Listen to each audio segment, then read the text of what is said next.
Lalim na ng baha dito sa EDSA. Wala nang tawiran, stop na lahat. Grabe. Wala na lahat.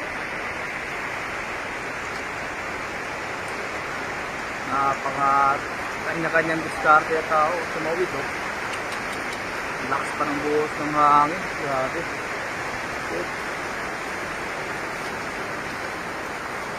Wala na, tuloy-tuloy na ata ito Undoy second.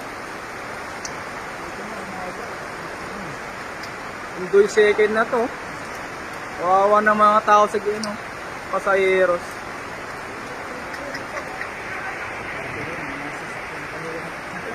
Sakyan namin na stranded na sa NLEX.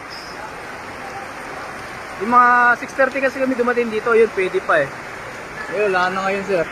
Nandun lahat, 5 sasakyan.